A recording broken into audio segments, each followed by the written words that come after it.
Coba kemarin yang duduk-duduk di DPR tuh, ketua DPR Setia Novanto, Golkar. Ketua DPR yang tugasnya bikin hukum, koruptor. Jadi yang bikin hukum di negeri ini maling. Denying God, pretending cool. If that's smart, I'd rather be a fool. 바보피니, 멍청이라 해도 꿈 같은 길. 바보피니, F the world, God's enough for me.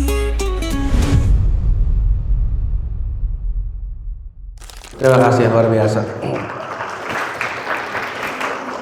Kenapa ya sama-sama merdeka 1945, beda cuma 2 hari, tapi Korea sekarang udah jauh melampaui kita. Nah ini dulu poinnya, dari sisi apa?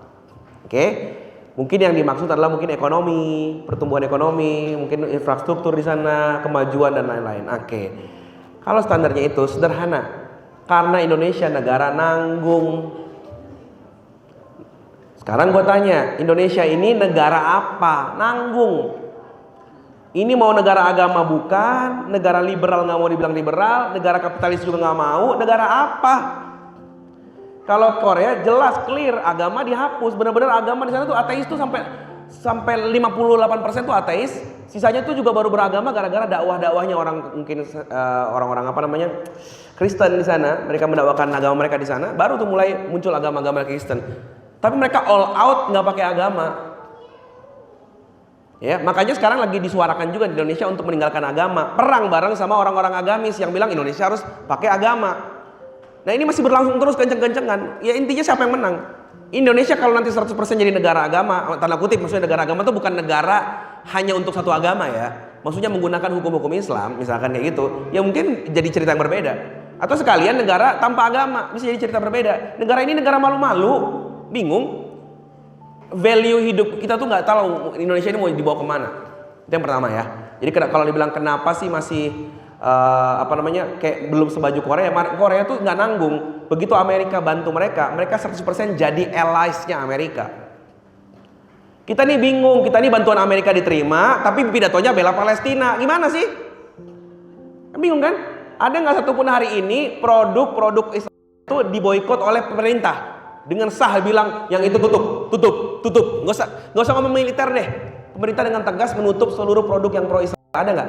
Nggak ada. Itu perjuangan rakyat kecil yang boikot. Capek bener. Pemerintahnya nggak boikot. Tapi ketika ditanya, Bapak ini pro siapa sebenarnya? Kami sampai mati pro. Ini adalah amanat konstitusi. Lah, gimana? Terus udah ngapain aja? Bingung kita tuh. Negara kita tuh selalu kayak nanggung, mau ngapain sih? Ya. Kalau ada orang buka-buka aurat dibilang apa? Ih parah banget buka aurat. Ya kan ya? Yang tutup kerudung dibilang apa? Wah terlalu radikal tutup. Ya, mau yang mana sebenarnya?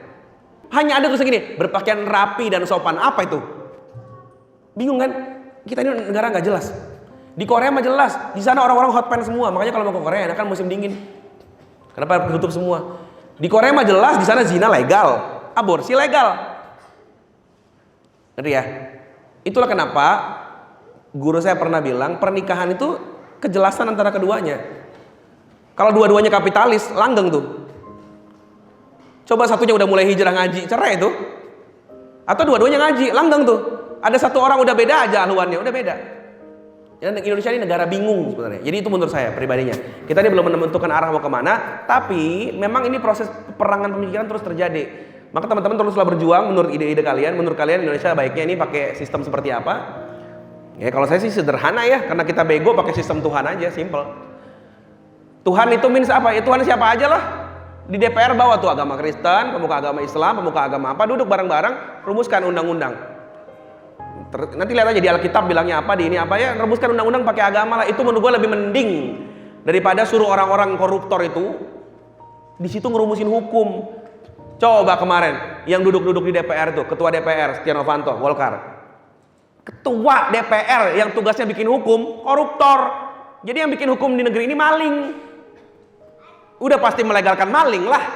Ngerti ya? Jadi kenapa Indonesia ini ya begitulah kejadiannya. Yang bikin hukum itu maling, kita bawa agama dibilang radikal. Jadi dia merasa bahwa Tuhan gak sebegitu penting, tapi maling bisa punya kuasa segitunya. Ngerti ya? Nah itu jadi negara nanggung lah. Nah semoga, tapi sekarang kayaknya udah mulai bergeser sih. Udah banyak Gen Z yang sudah tidak terperdaya lagi dengan apa ya, cara berpikir lama. udah mulai berontak pelan-pelan, artinya udah mulai pemikirannya berubah. Thank you. Kita berharap mungkin 2-30 tahun lagi ada generasi emas seperti kata Gibran. Makasih ya udah nonton video ini. Tonton lebih banyak video gue dengan gabung di program membership YouTube. Bakalan ada live setiap pekan, akses ke kelas-kelas online gue, dan ada badge serta emoji lucu yang bisa kalian pakai di kolom live chat dan komentar. Gabung jadi member yuk!